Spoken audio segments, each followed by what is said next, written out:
Yolo guys.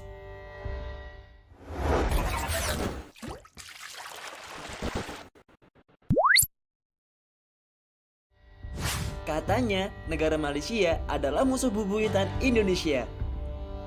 Faktanya, secara resmi Indonesia tidak memiliki negara musuh. Dan untuk saat ini, negara Indonesia masih berhubungan baik dengan Malaysia. Nah, alasan kenapa negara Malaysia benci Indonesia karena kedua negara yang bertetangga ini pernah terlibat konflik yang menyulut perang besar. Sejak tahun 1960-an, hubungan diplomatik antara Malaysia dengan Indonesia memang mengalami pasang surut. Tidak banyak yang tahu alasan kenapa negara Malaysia benci dengan Indonesia.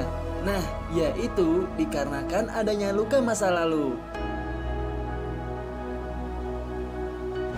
Dua negara yang bertetangga ini pernah terlibat konfrontasi yang menyulut terjadinya perang besar pada tahun 1962 sampai 1966 di Pulau Kalimantan. Nah, pada abad ke-18 Masehi, Tanah Malaya dikuasai oleh Kerajaan Inggris Raya. Kemudian, pada tanggal 8 Februari 1986, Inggris memutuskan untuk memerdekakan Malaysia. Eits, sebelum lanjut nih, jangan lupa dong untuk subscribe dan nyalakan loncengnya ya guys, agar kamu selalu dapetin info yang unik dan menarik dari kami. Dan di tahun 1961, atas dorongan dari Inggris, Malaysia memiliki rencana untuk membentuk negara federasi Malaysia yang terbentuk atas Sabah, Sarawak, Brunei, dan Singapura. Akan tetapi, negara Indonesia dan Filipina menentang rencana itu.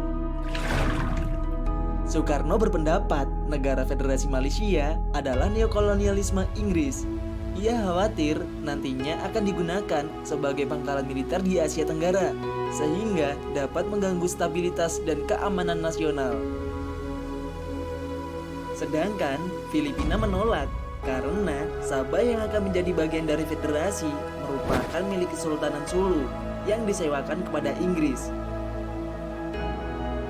Dan pada saat itu, tanggal 31 Mei 1963, untuk mengatasi permasalahan ini, Indonesia mengadakan pertemuan di Jepang dengan Perdana Menteri Malaysia Tuanku Abdul Rahman, yang kemudian ditindaklanjuti melalui konferensi tingkat Menteri Luar Negeri di Filipina, tempatnya di kota Manila pada tanggal 7-11 Juni 1963. Dan setelah itu, hubungan Indonesia, Malaysia, dan Filipina kembali harmonis setelah mencapai kata sepakat dari konferensi Manila ini.